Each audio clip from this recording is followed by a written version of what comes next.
केदारनाथ महादेव के विषय में कई कथाएं हैं। स्कंद पुराण में लिखा है कि एक बार केदार क्षेत्र के विषय में जब पार्वती जी ने शिव से पूछा तब भगवान शिव ने उन्हें बताया कि केदार क्षेत्र उन्हें अत्यंत प्रिय है। वे यहाँ सदा अपने गणों के साथ निवास करते हैं। इस क्षेत्र में वे तब से रहते हैं जब उन्होंने सृष्टि की रचना के लिए ब्रह्मा का रूप धारण किया था। स्कंद पुराण में इस स्थान की महिमा का एक वर्णन ये भी मिलता है कि एक बहेलिया था जिस हिरण का मांस खाना अत्यंत प्रिय था।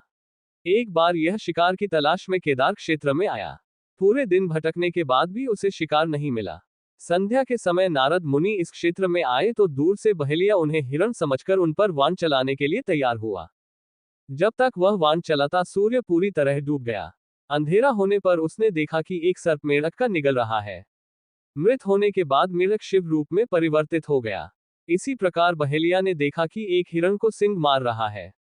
मृत हिरण शिव गणों के साथ शिवलोक जा रहा है। इस अद्भुत दृश्य को देखकर बहेलिया हैरान था।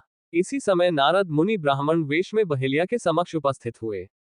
बहेलिया ने नारद मुनि से इन अद्भुत दृश्यों के विषय में पूछा। नारद मुनि ने उसे समझाया कि यह अत्यंत पवित्र क्षेत्र है। इस स्थान पर मृत होने पर पशु पक्षियों को भी मुक्ति मिल जाती है।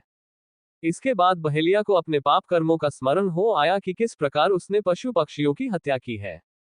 बहेलिया ने नारद मुनि से अपनी मुक्ति का उपाय पूछा। नारद मुनि से शिव का ज्ञान प्राप्त करके बहेलिया केदार क्षेत्र में रहकर शिव उपासना में लीन हो गया। मृत्यु पश्चात उसे शिवलोक में स्थान प्राप्त हुआ। केदारनाथ ज्योतिर्लिंग की कथा। केदारनाथ ज्योतिर्लिंग की कथा के विषय में शिव पुराण में वर्णित है कि नर और नारायण नाम के दो भाइयों ने भगवान शिव की पार्थिव मूर्ति बनाकर उनकी पूजा एवं ध्यान में लगे रहते। इन दोनों भाइयों की भक्तिपूर्ण तपस्या से प्रसन्न होकर भगवान शिव इनके समक्ष प्रकट हुए। भगवान शिव ने इनसे वरदान मांगने के लिए कहा तो जन कल्याण की भावना से इन्होंने शिव से वरदान मांगा कि वह इस क्षेत्र में जन कल्याण हेतु सदा वर्तमान रहें। इनकी प्रार्थना पर भगवान शंकर ज्योतिर्लिंग के रूप में केदार क्षेत्र में प्रकट हुए। केदारनाथ से जुड़ी पांडवों की कथा। शिव पुराण में लिखा है कि महाभारत के युद्ध के पश्चात पांडवों को इस बात का प्रायश्चित हो रहा था कि उनके हाथों उनके अपने भाई बंधुओं की हत्या हुई है। वे इस पाप से मुक्ति पाना चाहते थे। इसका समाधान जब इन्होंने वेद व्यास जी से पूछा तो उन्होंने कहा कि बंधुओं की हत्या का पाप तभी मिट सकता है जब शिव इस पाप से मुक्ति प्रदान करेंगे।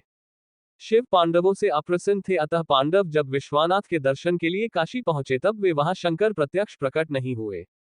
शिव को ढूंढते हुए तब पांचों पांडव केदारनाथ पहुंच गए। पांडवों को आया देखकर शिव ने भैंस का रूप धारण कर लिया और भैंस के झुंड में शामिल हो गए।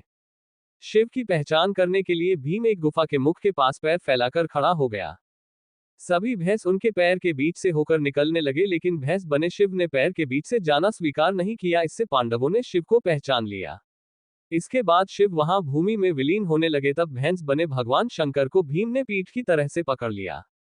भगवान शंकर पांडवों की भक्ति एवं दृढ़ निश्चय को देखकर प्रकट हुए तथा उन्हें पापों से मुक्त कर दिया। इस स्थान पर आज भी द्रौपदी के साथ पांचों पांडवों की पूजा होती है। यहाँ शिव की पूजा भैंस के पृष्ठ भाग के रूप में तभी से चली आ रही है।